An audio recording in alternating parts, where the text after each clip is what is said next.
Buenos días, Stuart. I am very excited today to introduce Stuart McPhee, co-founder of Dough & Co., a premium Aberdeen bakery founded in 2023 last year, specializing in handmade donuts and coffee, with a flagship store in Belmont Street in the Granite City, Aberdeen. How are you today, Stuart? I'm great, thank you very much. Typical Aberdeen day up here, but I'm doing very well, thank you. You've got a great mindset. In the rain, working away. That's what matters. Fantastic. Good. So, Stuart, we were talking just before the interview. You've got a very interesting story. You are a serial entrepreneur. You've done a few businesses. You failed at a few businesses, which is great to hear. I think, who was it? Nelson Mandela said, "I never lose. I either win or learn." And I think you said just that in different words when we were speaking earlier on. So that's brilliant to hear. Yeah. So tell us, how did you end up in the donut business? Oh, in the land of donuts. Yes. I think it's kind of started all on the basis of us expanding the footprint that we have here on Belmont Street. We run a bar and a hotel here called Siberia, and it runs from a 9 to 11, and then we were purchasing 11 to 13 with the proposition of putting a commercial business on the ground floor there. We're in an area that is very cafe culture driven, and we knew that if we were going to put something in that ilk, if you will, that it needed a USP. It really needed something that would let it stand alone from the businesses that are around here. There's some great coffee shops and some coffee daytime businesses that are around us that are really unique and really do stand alone. And we knew we needed to make sure we did the same thing. And what we did was, by chance, I was just having a conversation with I think it was a drinks rep in the bar one day, and she had mentioned to me, having just discussed this problem about a business in Inverness that essentially makes 6 donuts or 6 types of donuts and then just makes them, and then once they're sold out, they're done. And I was like, oh well, that sounds great. And then what was interesting about that was I was like, well, okay, well, that's a very small menu. What happens if you sell out of it in the first hour? And then I started looking into all the different types of donut shops that you can get, and then all the different types of donuts, and then ended up in a big old world of just research, a big old world of kind of refining what it was that we wanted to do with donuts in the shop. Spend a bit of time in New York, again, researching, meeting with people that run their own kind of donut franchises in their own ways.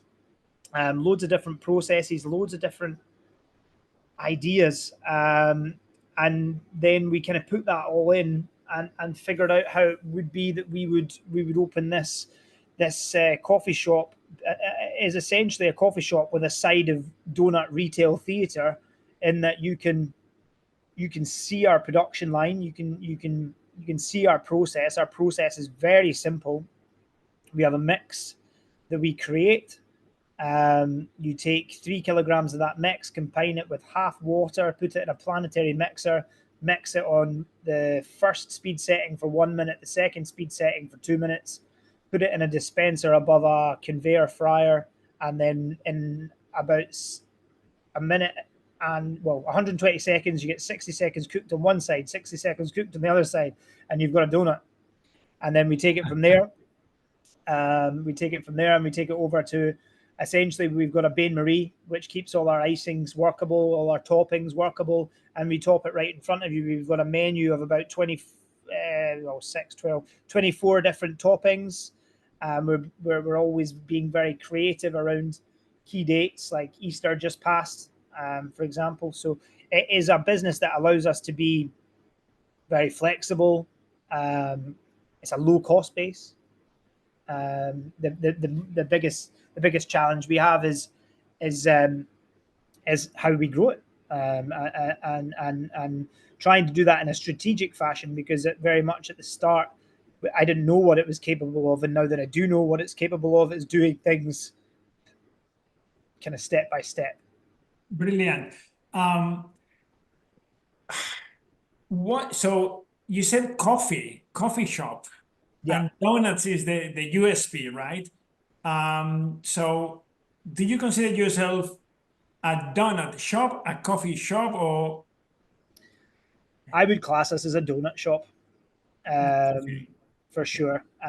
We do. I mean, the sales mix, you're looking at about 85% donuts, so it's definitely a donut shop. Do you? How many types of donuts do you have then? So we make 24 different types of donut, um, Okay, all and the way coffee? from some. Yeah, we do. I mean, a full range of teas and coffees, Okay, milkshakes and ice cream as well. that's very good. Excellent.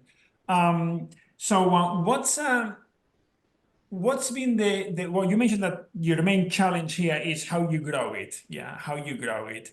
Yeah, What your the company's aspirations for the next 5 years?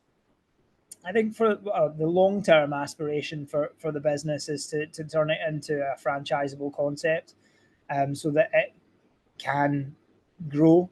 The core thing for us is brand recognition, growing that kind of central brand of Dough & Co and building it so that it is a competitor to those that sell donuts on a larger and more national scale, such as your Krispy Kremes and so on.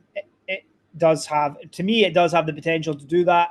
It's just about how we achieve that. And I think franchising is one way to go, because what we've done by demonstrating that we can sell as an omni-channel business is demonstrate that even if one channel's failing, or one channel is loss making, the other channels top it up and top it up and top it up. And as long as you keep a good mix in a week, in a month, in a year of all your channels, I think it shows that you can create a base for yourself, Yes, and then you build. replicate. Yeah, yeah. So Stuart, what's been the biggest challenge in your journey so far? Um, I, I, to be fair, the biggest single challenge was getting the shop together. I think, and knowing that it worked. I suppose, you're taking something that's brand new, you're creating a process that, so in constructing the building, for example, so we didn't have electricity in the building until the 14th of August, and we opened the donut shop on the 1st of September. So that gave me a 3-week window within which to test everything, make sure everything worked, make sure that the process worked, make sure that we were happy with all the stock, make sure we were happy with the menu, make sure we had all the staff trained, make sure we had everything in place, and then launch it. And it took off like a rocket.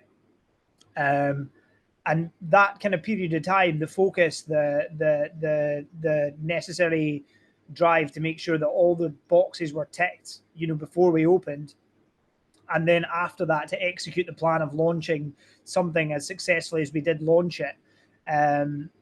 We,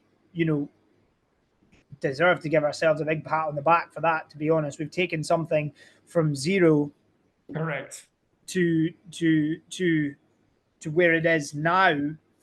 Where it was even just 6 weeks after opening was phenomenal, but for it to open essentially at the same time as we're having a technical recession, and in the retail environment that we're experiencing within Scotland, and then the microclimate that we have here in Aberdeen, which has its own challenges, which I won't bore you of, but for us to launch, to establish, to then survive, to then create this basis of the omni-channel working between wholesale, events, kiosks, direct to customer, Yes. and taking those and then putting them as the now building blocks for us to go forward for the next year, next 2 years, I think is just incredibly important. I think the biggest challenge has been kind of launching something without knowing how it already worked, then figuring out how it worked, and now the biggest challenge is using all that knowledge that we've gathered to then push it and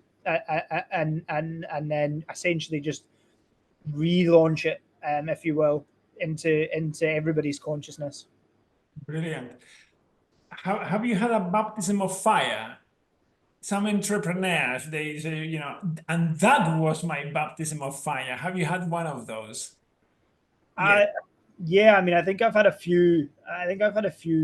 Things like that. COVID in the hospitality industry was a big baptism of fire. The bar and hotel of which I'm part of, I was the only. There's 3 directors in the business, and I was the only director that was in the UK. The other 2 directors were out the country when that all happened. One of the other directors I didn't see for 2 years, just due to travel restrictions and so on. He was based in South Africa when COVID hit, and he had his own problems to seek over there. And I think that was almost a coming of age part in my story, where it went from being, okay, I just work, like I hear this, you know, you just come in, you do this, you know, you're doing your work, you're doing the same things, to like, oh Christ, we need to, like, nobody knew how to do anything, or nobody knew what was happening with anything. Nobody knew what was happening with staff or with stock or with anything. And I had to go through all those kind of patterns and channels and figure everything out. And then Aberdeen went into like a local lockdown at one point, and then somehow I ended up being the voice of the Aberdeen hospitality industry, speaking up against the local lockdown, and had a lot of work with like journalists and press and other industry bodies and politicians, and you know, speaking to people on Zoom calls that I would never have imagined being in Zoom calls with. And it's just, that was a whole learning curve that was very, very steep. It was very, very interesting. I found it immensely interesting, and I learned a lot from it. So I would say that was a big baptism of fire, big time. And then Brilliant. we move on to, you know, you mentioned being a serial entrepreneur, having failings, having failures, that have taught me lessons, like you say. I mean, we you know, we've seen those, and I think you learn from them and you grow as a result, and you take those learnings into your day-to-day business. Brilliant. What do you have a favorite book? No, I wouldn't say so. I don't really class myself as a big reader. And I know I read a lot to my kids. I emphasize the importance of reading to the family. You know, we do make sure before bedtime every night there's a story. We just read a story. Might be the same one again, or it might be whatever, but we're reading, and we're constantly, you know, piquing their imagination and piquing their interest in a sense, in a more kind of storybook sense. But I don't really read much. I listen to a lot of podcasts. Any podcast you are keen on? Well, I'm an avid listener. I'm an avid Aberdeen fan. I've got my favourite Aberdeen football podcast that I listen to. But outside of that, other podcasts are available. I like to listen to Stephen Bartlett's Yes. Diary of a CEO. Yes. In amongst other things. And I think I do a lot of driving, as I mentioned, with my deliveries in previous, and I like to make sure that time's productive. Do you do you have a favorite film? Oh, interesting. I mean, I think probably my favorite films. I was a Lord of the Rings fan when I was kind of, I don't know, I think maybe 12, 13 or so when the first one of those came out, followed the series, then followed the Hobbit films, then followed the Amazon Yes. whatever you want to call that, from Yes. whatever it was from Yeah. last year. Definitely a big Lord of the Rings fan. Yes. But we did, to be fair, we did just go through a big Marvel thing in the house at home, because my oldest, he was watching some of like the superhero movies, and we tried to pull them all together by watching the Avengers, so that you could kind of see the timelines kind of emerge that sit behind all that, which I thought was very interesting to teach someone that. Yeah. Talking about superheroes, if you could have a superpower, what would you go for? Oof. I think I always remember watching the the Queen's Nose back in the day. It used to be a program on BBC, and it was a 50 pence coin. The kid had a 50 pence coin, and if you rubbed the nose on the Queen's nose, it would stop time, and then he could kind of go and do whatever he wanted to do, or essentially gain some more time in their day. I feel like I would probably enjoy that um, as a superpower, so that you could maybe switch off for a bit and try and recharge while the world stops. Yeah. Because sometimes things can be a little bit relentless. Sometimes things can be a little bit overwhelming, and it is nice to just slow down that little bit. Even though a lot of the times, and I'm sure entrepreneurs will say this to you a lot of the time, I feel guilty for slowing down, or I feel guilty for stopping, because I feel like I should be doing more, because I can do more. But I need to kind of give myself a break sometimes. I think, the more than Yeah. anything else, I think you do put a lot of pressure on yourself, and Yeah. Well, thanks for sharing that, because many people feel like that. And I put in social media a few weeks ago, I put a post about, being present, and you can only be present when you plan for tomorrow. What do I mean by that? That's what I call the to-do list for tomorrow. To do, what am I going to do tomorrow? What and when? And today I'm doing what I'm doing, and then tomorrow I'll be doing what I'm doing. So you don't feel guilty of taking a break, because that's part of the plan. yeah. Yeah. It's only when you go, you are kind of improvising and reacting, that interesting. Now tell me, if you could live a day in the life of, who would you choose? Yeah, I would love to see what this guy does on a day in the life of, who would you go for? Oh, that's interesting. That's a very interesting question. Um, I think probably I think that answer would probably change depending on what day of the week that Yes. you get me on, right? But given that it's just been WrestleMania at the weekend, and I grew up on wrestling, and I would love to spend a day in the life of like The Rock's shoes, like Dwayne The Rock Johnson. I think that would be. He is just a guy that has just got. I think of myself as a serial entrepreneur. Then he needs a new word. He would need a new phrase for what it is that he does, because I don't think I've ever seen somebody who is as busy as him and pull everything off the way that he does. I think he's incredible.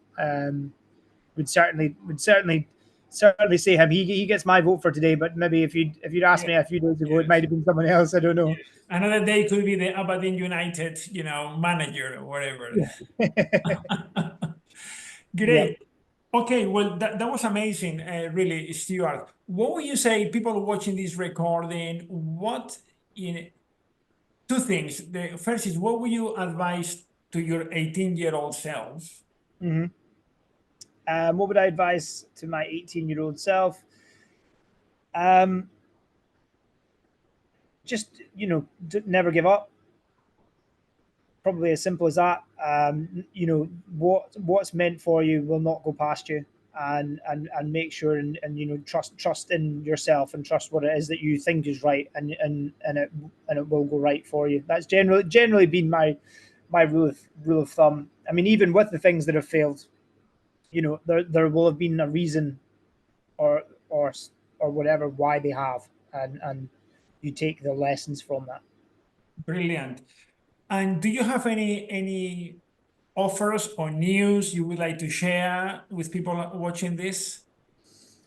I mean, I think one of the bigger bit of news that I've achieved in the last day or so was that, I mean, I think building our brand, building the Dough & Co brand is core to growing the whole thing, and we managed to surpass on Instagram the following that my bar and hotel business has, and it's been established on that platform for about 4 or 5 years, and we've been going for about 6 or 7 months, and I thought that was quite an achievement. You know, we're not talking about hundreds of thousands of followers here by any stretch of the imagination, but I felt like that was something quite significant to celebrate. And I think what I would say to anybody who is watching this, or anybody who um, you know relates to what it is that I'm talking about, whether that's from failures or successes, or likes donuts, just pay us a visit. If you find yourself in Aberdeen, you'll find us on Belmont Street, as Javier says, and you can come in and have a donut and a coffee and a chinwag, and that's part of the experience. Part of the experience about coming into the shop as well is something that we've worked on, and we've steered away from self-service kiosks. We've steered away from facelessness. We want interaction. We want to chat to people. We want that kind of old style Yes. customer service, which I think is missing a lot of the time when you go to places. People don't have the confidence for it. So we'd love to see people come and visit us out the back of, if they've watched this. Absolutely, that would be great. Brilliant. Well, Stuart, it's been a real pleasure having you on board today with us in Business Spotlight, and for sharing your experience, wisdom, and candor with us today. Thank you so much. Oh, you're very welcome. It's a pleasure.